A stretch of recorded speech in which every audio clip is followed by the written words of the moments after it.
pessoal, na nossa aula de hoje, nós vamos aí abordar a infelicidade, né? Lamentamos muito a morte, né, do ministro do Supremo Tribunal Federal, Teori Zavascki, num acidente aéreo na região litorânea, na Costa Verde do Rio de Janeiro, onde fica a cidade histórica de Paraty. E agora nós temos a sucessão, né, de Teori Zavascki no comando da Lava Jato pelo ministro Luiz Edson Fachin, e teremos também, né, a indicação, a sabatina, né, do novo ministro do Supremo. Foi indicado, né, o ministro da Justiça, que é ligado ao PSDB, para o cargo. Então vamos lá, vamos tentar entender cada uma dessas questões. A primeira questão que a gente tem que tentar entender é o evento da morte do Teori Zavascki propriamente dita, né?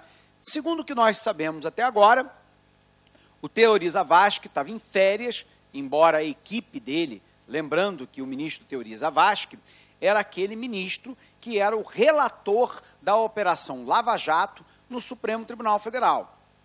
Então, o ministro Teori, ele estava em São Paulo, na companhia de um amigo empresário, que o convidou a ir até a região de Paraty, onde, teoricamente, teriam lá residência. Angra dos Reis, Paraty, são cidades uma do lado da outra. O ministro Teori havia deixado uma equipe sua, né, de juízes auxiliares e de outros, trabalhando lá nas delações, né, da empreiteira Odebrecht, que reuniu, né, 77 executivos, né, da empresa, além deles, né, o presidente Marcelo Odebrecht, que já está preso aí, né, há quase 2 anos. E aí, qual é a questão? O ministro Teori entrou num avião bimotor, considerado um avião moderno. O piloto era um piloto experiente, né, já tinha aí décadas de carreira e já havia feito pousos inúmeros naquela região. Sai do aeroporto de São Paulo, né, em Congonhas, onde você tem lá toda a aparelhagem para pouso e decolagem feita através de aparelhos, né, e vai num voo relativamente curto até a região, né, de Angra dos Reis, Paraty, para pousar no aeroporto, que é, abre aspas, com tecnologia de meados, né, do século XX, e que, portanto, o pouso se faz, né, somente no visual, e não, né, através de instrumentos. Qual é o problema, né? No trajeto entre São Paulo e Paraty estava chovendo, em Paraty, naquele momento, estava chovendo.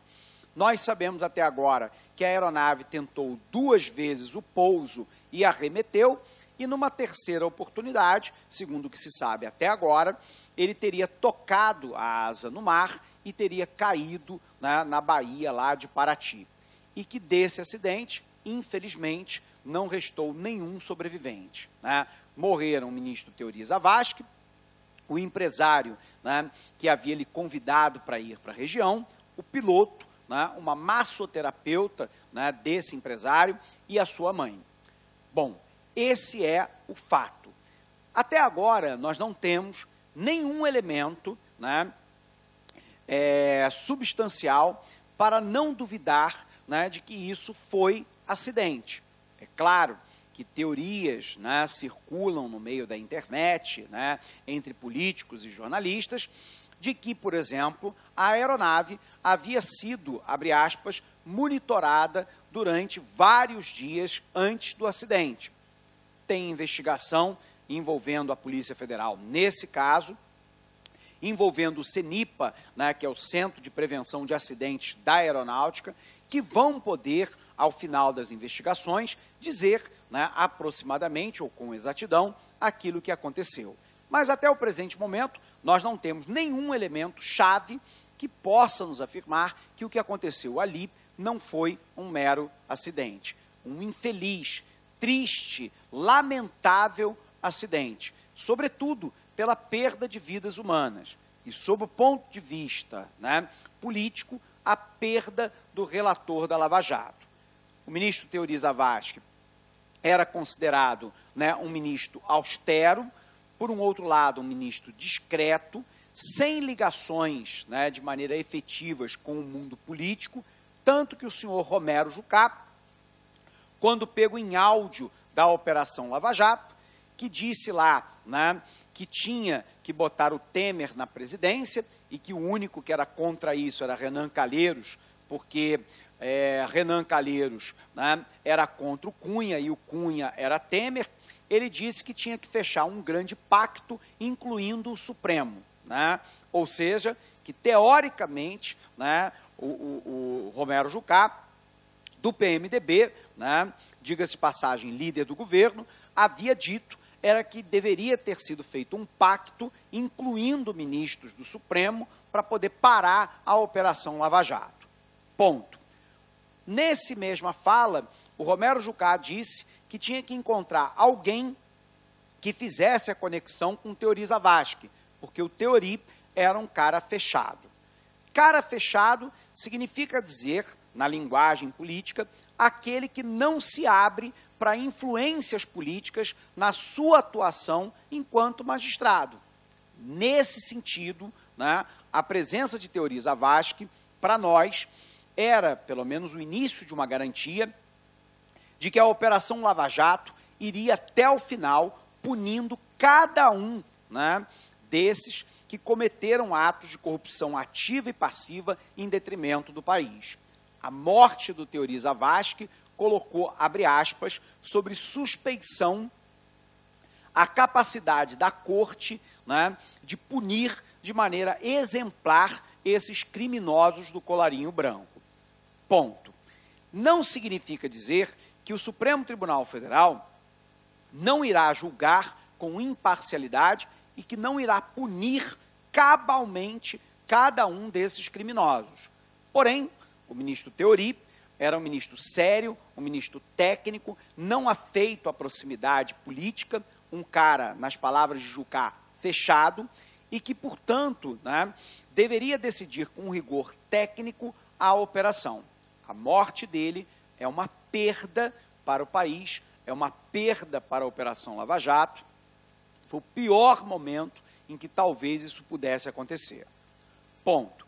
Dado isso, né, o que aconteceu no caso do Supremo Tribunal Federal?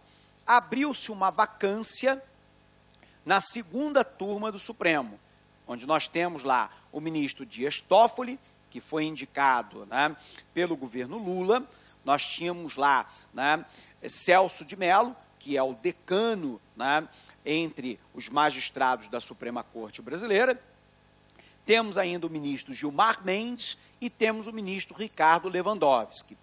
Bom, o ministro Luiz Edson Fachin, ele fazia parte da primeira turma e ele pediu, então, a transferência para essa segunda turma, já que a presidente do Supremo Tribunal Federal decidiu que a relatoria da Lava Jato seria realizada entre os membros da segunda turma e por sorteio. A própria presidente do Supremo, né, havia lá recebido as delações premiadas da Odebrecht e resolveu, já que ela estava no plantão judiciário, homologar todas essas delações. Então, essas delações todas homologadas têm o reconhecimento da Justiça de que elas foram prestadas, né, de maneira voluntária, sem qualquer tipo de coação aos membros do Ministério Público, e agora essas delações voltam para o Ministério Público Federal, que vai, então, apresentar ou não a denúncia sobre cada um dos agentes. O problema é que, como foram 77 delatores da Lava Jato, envolvendo, inclusive, o Marcelo Odebrecht, né, portanto, né, extremamente extenso, né, dizem, né, que nessa lista nós temos pelo menos 200 políticos envolvidos, né, que passa por pessoas como o próprio Romero Jucá, o próprio Michel Temer, né, o próprio ministro, né, Eliseu Padilha do governo, Moreira Franco, né, o ex-presidente da Câmara dos Deputados, Eduardo Cunha, Eunício Oliveira, agora presidente do Senado, o atual, né, presidente da Câmara dos Deputados, recém-eleito, agora novamente, para um mandato, né, Rodrigo Maia, do Democratas do Rio de Janeiro, e por aí vai, né? E isso seria o terror em Brasília. Pois bem, para muitos, por muita sorte, Luiz Edson Fachin vem para a segunda turma com a autorização da presidente do Supremo e no sorteio eletrônico cai ele para ser o novo relator da Operação Lava Jato. Luiz Edson Fachin conduziu toda a sua carreira, né, no meio acadêmico, né, e como procurador, né, dentro do estado do Paraná.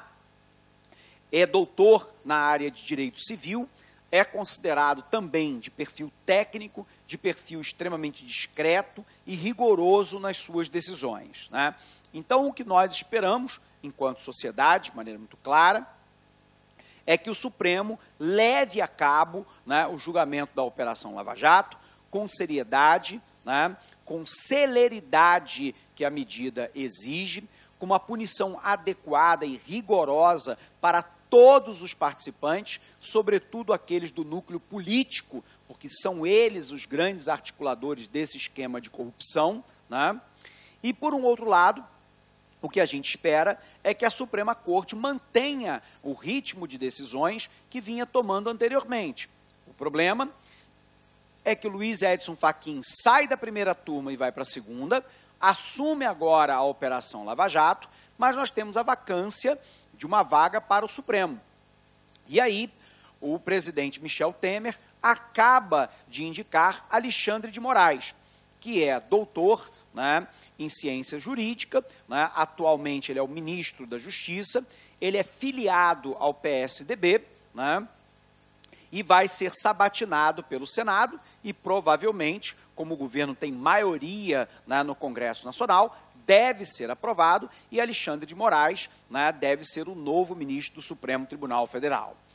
Há uma questão interessante aí, dupla nesse ponto.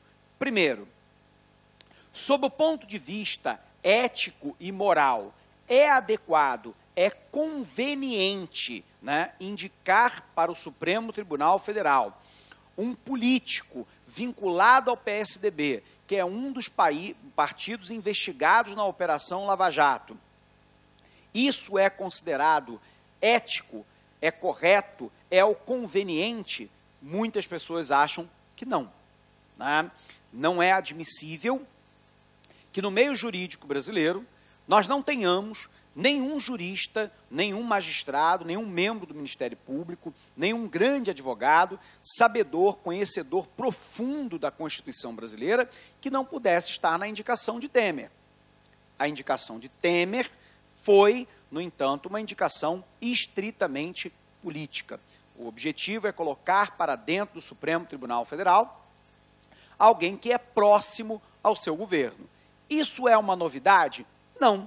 Dias Toffoli, por exemplo, né, era advogado do PT e foi indicado por Lula para o Supremo. Não significa dizer que o magistrado, uma vez nessa condição, se comporte como apadrinhado do grupo político que o colocou lá. Da mesma maneira, por exemplo, que Celso de Mello, né, é parente, né, de primeira instância de Fernando Collor de Mello. Foi indicado por ele para lá.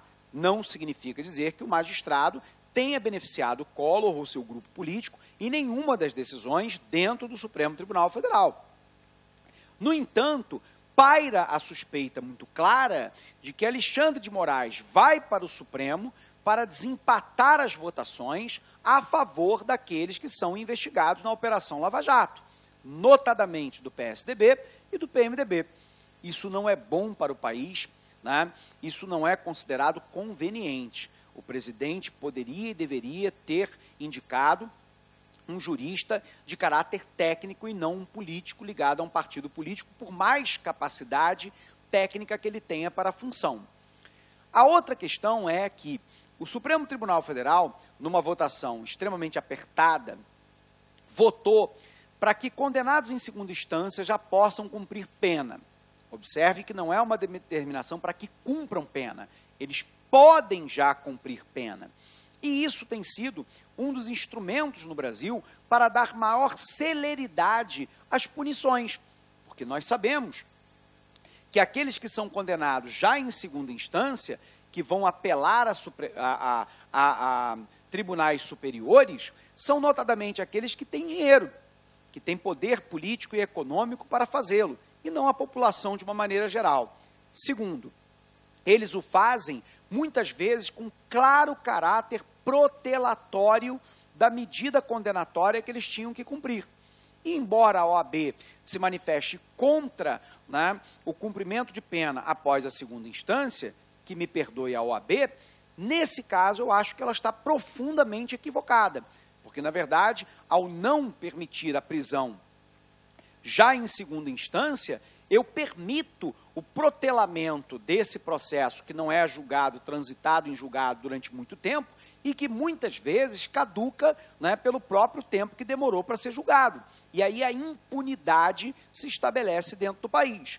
O problema é que numa votação recente do Supremo, essa medida foi aprovada por 6 votos a 5, o que significa então dizer que se o ministro Alexandre de Moraes, eleito para o Supremo, sabatinado e aprovado, tomar posse, e ele votar, né, contra o cumprimento de pena, nós vamos ter ali, teoricamente, um empate, podendo ser desempatado pela presidente do Supremo, mas numa condição muito ruim, né, que coloca aí uma ameaça ao cumprimento de pena. E, diga-se de passagem, esse cumprimento de pena, já em segunda instância, é um dos instrumentos com a qual aqueles que já estão presos na Operação Lava Jato ou respondendo o processo temem, né? Porque se eles já puderem cumprir pena em segunda instância, significa dizer, né, que eles terão longos anos de cadeia e não poderão protelar ou conseguir uma decisão mais favorável nos tribunais superiores. E aí, a eleição de Alexandre de Moraes para o Supremo coloca em suspeição sobre qual será o seu posicionamento nesse caso. Então, pessoal, a morte de Theory foi muito ruim. Significa dizer que tudo está perdido? Não. Significa dizer que o Supremo pode, e no meu entendimento, deve fazer um julgamento técnico, rigoroso, né, no sentido do interesse maior da sociedade brasileira, para punir de maneira exemplar todos os que participaram dessa chicana contra a população brasileira, que é um dos maiores escândalos de corrupção da nossa história, e que envolve políticos com foro privilegiado de todos os escalões, envolvendo principalmente os principais partidos da base aliada, o PMDB, o PT, antiga base aliada PT, PMDB, PP, mas que envolve políticos do PSDB e de outros partidos como o PTB e por aí vai. Então, pessoal, a sociedade tem que estar muito atenta. A morte do Theory foi uma morte muito lamentável e temos que acompanhar os desdobramentos. Um desdobramento positivo, no entendimento de muitos, fora lá o sorteio de Luiz Edson Fachin para a relatoria. Mas a relatoria é apenas parte do processo, né? Na realidade, o que nós queremos saber é da punição, e se essa punição será efetiva, porque o Brasil não admite mais crimes de colarinho branco praçam impunes. Beleza? Vamos lá, vamos conferir essa matéria. Theory estava a bordo de um voo que caiu no mar, próximo a Paraty, na região sul do estado do Rio de Janeiro. Theory tornou-se ministro do Supremo Tribunal Federal no ano de 2012, após sair do Superior Tribunal de Justiça. E aqui tem um elemento interessante, né? Porque ele já era ministro do Superior Tribunal de Justiça, reconhecidamente um juiz técnico e rigoroso, com amplo saber jurídico, que sai do STJ e vai para o STF. O problema de Alexandre de Moraes é que nós temos lá, né, uma pessoa acadêmica, que foi secretário de Segurança do Estado de São Paulo na gestão do PSDB.